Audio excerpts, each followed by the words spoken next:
Civil ನ್ಯಾಯಾಧೀಶರ ಹುದ್ದೆಯಲ್ಲಿ 15ನೇ rank ಪಡೆದಂಥ ಸೌಂದರ್ಯ ಅವರು ನಮ್ಮ ಜೊತೆ ಇದ್ದಾರೆ.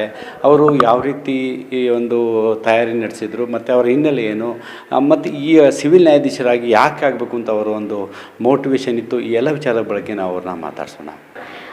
ಸರ್, ನಾವು 3 ಜನ ಹೆಣ್ಮಕ್ಳು ನಮ್ಮ ಅಪ್ಪ ಅಮ್ಮಂಗೆ. ಸೊ ನಂದು ಸ್ಕೂಲೆಲ್ಲ ನಾನು ಮೈಸೂರಲ್ಲೇ ಕಂಪ್ಲೀಟ್ ಮಾಡಿದ್ದು. 1 to 4 ನಾನು ಗೌರ್ಮೆಂಟ್ ಸ್ಕೂಲು ನಮ್ಮ ರಮ್ನಳ್ಳಿಯಲ್ಲೇ ಓದಿದ್ದು. 5ನೇ ಕ್ಲಾಸಿಂದ 10ನೇ ಕ್ಲಾಸ್ ತನಕ ಮರಿಮಲ್ಲಪ್ಪ ಸ್ಕೂಲಲ್ಲಿ ಓದಿದ್ದು.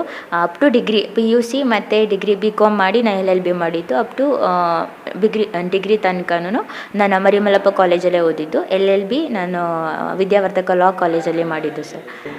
ಹಿನ್ನೆಲೆ ಸರ್, LLB ಜಾಯ್ನ್ ಆದೆ. BCom ಆದ ತಕ್ಷಣ ಜಾಯ್ನ್ ಆದಾಗ ಕಾಲೇಜಲ್ಲಿ ತುಂಬ ಜಡ್ಜಸ್ನ ಕರೆಸ್ತಾಯಿದ್ರು, ಮತ್ತು ಇನ್ಸ್ಪಿರೇಷನ್ಸ್ ಪ್ರೋಗ್ರಾಮ್ಸ್ ಎಲ್ಲ ಮಾಡ್ತಾಯಿದ್ರು. ನಾವು ಕೋರ್ಟ್ಗೆ ಹೋಗ್ತಾಯಿದ್ವಿ. ರೆಸ್ಪೆಕ್ಟ್ ಇರ್ಬೋದು ಅಂತ, ನಮಗೆ ಜಡ್ಜಸ್ ಕೊಡೋ ರೆಸ್ಪೆಕ್ಟ್ ಇರ್ಬೋದು, ಮತ್ತು ನಮ್ಮ ಓನ್ ಪೆನ್ ಆ್ಯಂಡ್ ಪೇಪರ್ಲಿ ನಾವು ಜಸ್ಟಿಸ್ ಮಾಡೋದು ಅಂತಂದಾಗ ಒಂದು ಒಬ್ಬರಿಗೆ ನ್ಯಾಯ ಕೊಡ್ಬೋದು ಅಥವಾ ಏನೋ ಒಂದು ಒಳ್ಳೇದು ಮಾಡ್ಬೋದು ಅನ್ನೋ ಒಂದು ಪೊಸಿಷನ್ ಅದು. ಸೊ ನಾವು ಅಡ್ವೊಕೇಟಾಗಿ ಹೋಗ್ತಾ ಪ್ರಾಕ್ಟೀಸ್ ಮಾಡ್ತಾ ಇರ್ಬೇಕಾದ್ರೆ ನಮಗೂ ಅನಿಸುತ್ತೆ ಕಾನೂನು ತುಂಬ ತಿಳ್ಕೊಬೇಕು ಅನ್ನೋ ಕ್ಯೂರಿಯಾಸಿಟಿ ನನಗೆ. ಕಲಿಬೇಕು ತುಂಬ ಕಲಿಬೇಕು ಅನ್ನೋದು, ಕಾನೂನು ಬಗ್ಗೆ ತಿಳ್ಕೊಬೇಕು ಅಂತ. ಸೊ ನಾನು ಅದಕ್ಕೆ ಪ್ರಾಕ್ಟೀಸ್ ಮಾಡ್ತಾ ಇರ್ಬೇಕಾದ್ರೆ ತುಂಬ ಅನ್ನಿಸ್ತು, ಜಡ್ಜಸ್ ನೋಡಿ ನಾನು ಯಾಕೆ ಆಗ್ಬೋದಲ್ವ, ಟ್ರೈ ಮಾಡ್ಬೋದಲ್ಲ ಅಂತ ಹೇಳಿ ಅನ್ಕೋತಾ ಇದ್ದೆ. ಅಷ್ಟರಲ್ಲೇ ಎಕ್ಸಾಮ್ ಕಾಲ್ ಆಯಿತು. ಸೊ ಆಗ ನಮ್ಮ ಅಪ್ಪ ಅಮ್ಮನೂ ಕೂಡ ತುಂಬ ಸಪೋರ್ಟ್ ಮಾಡಿದ್ರು.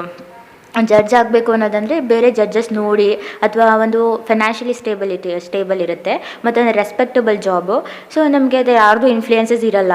ಆ ಥರ ಓನಾಗಿ ನಮ್ಮ ಲೈಫ್ ನಾವು ಲೀಡ್ ಮಾಡಿಕೊಂಡು, ನಮ್ಮ ಮನಸ್ಸಿಗೆ ಏನು ಅನಿಸುತ್ತೆ ಅದನ್ನು ಮಾಡಿಕೊಂಡು ಒಳ್ಳೆ ರೀತಿಲಿ ಇರ್ಬೋದು ಅನ್ನೋ ಒಂದು ಥಾಟು.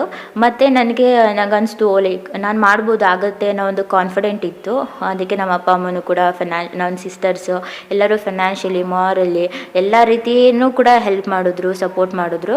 ಸೊ ಅದಕ್ಕೆ ನಾನು ಟ್ರೈ ಮಾಡಿ ಒಂದು ಮ್ಯಾನಿಫೆಸ್ಟ್ ಮಾಡಿಕೊಂಡೆ, ಆಗಬೇಕಂತ ಮಾಡಬೇಕು, ಪಾಸ್ ಮಾಡಬೇಕಂತ. ಸೊ ಅದು ಹಂಗೆ ಪಾಸ್ ಆಯಿತು ಸರ್. ಎಕ್ಸಾಮ್ ಸರ್ 3 ಸ್ಟೇಜಸ್ ಇರುತ್ತೆ: ಪ್ರಿಲಿಮ್ಸು, ಮೇನ್ಸು, ಇಂಟರ್ವ್ಯೂ.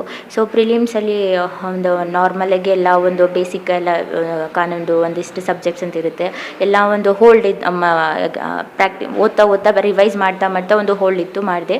ಮೇನ್ಸಲ್ಲಿ ತುಂಬ ಕಷ್ಟ ಆಯಿತು. ಅಂದರೆ 4 ಸಬ್ಜೆಕ್ಟ್ ಇರುತ್ತೆ.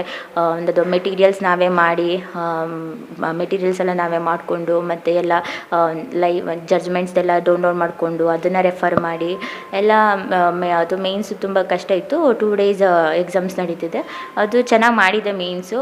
ಇಂಟರ್ವ್ಯೂಲು ಬಂದಾಗ 5 ಜನ ಹೈಕೋರ್ಟ್ ಜಡ್ಜಸ್ ಇರ್ತಾರೆ. 5 ಜನನೂ ಕ್ವಶನ್ಸ್ ಕೇಳ್ತಾ ಇರ್ತಾರೆ.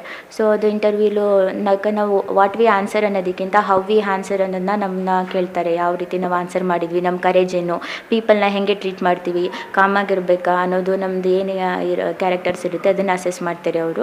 ಮೇನ್ಸು ಮತ್ತು ಇಂಟರ್ವ್ಯೂ ಸೇರಿ ನಮಗೆ ಇದು ರ್ಯಾಂಕಿಂಗ್ ಅಥವಾ ನಮ್ಮ ಸೆಲೆಕ್ಟ್ ಮಾಡೋದು.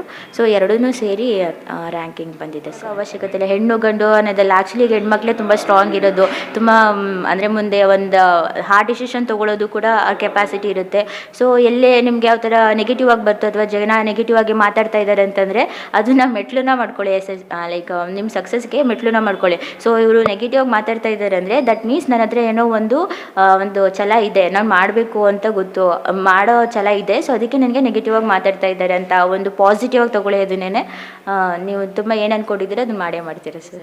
ಇದಿಷ್ಟು ಸೌಂದರ್ಯರ ಮಾತು. ಮುಖ್ಯವಾಗಿ ಹೆಣ್ಮಕ್ಳೇ ಸ್ಟ್ರಾಂಗು ಅನ್ನೋದು ಅವ್ರ ಮಾತು. ಹೆಣ್ಮಕ್ಳು ಸ್ಟ್ರಾಂಗು ಜೊತೆಗೆ ಗಟ್ಟಿತನದ ಒಂದು ನಿರ್ಧಾರ ಮಾಡಲಿಕ್ಕೆ ಅವರಿಂದ ಮಾತ್ರ ಸಾಧ್ಯ. ಸಮಾಜದಲ್ಲಿ ಏನೇ ತೊಡಕು ಬಂದರೂ ಕೂಡ ಅದನ್ನು ಮೆಟ್ಟಿ ನಿಲ್ಲಬೇಕು. ನಮ್ಮ ಸಂಸಾರದಲ್ಲಿ ಎಷ್ಟೇ ಕಷ್ಟ ಬಂದರೂ ಕೂಡ ಮೆಟ್ಟಿ ನಿಲ್ಲಬೇಕು, ಆ ಮೂಲಕ ಸಾಧನೆ ಮಾಡಬೇಕು ಅನ್ನೋದಕ್ಕೆ ಸೌಂದರ್ಯನೇ ಸಾಕ್ಷಿ. ಮಹೇಶ್ ಟಿ ಭಾರತ್, ಮೈಸೂರು.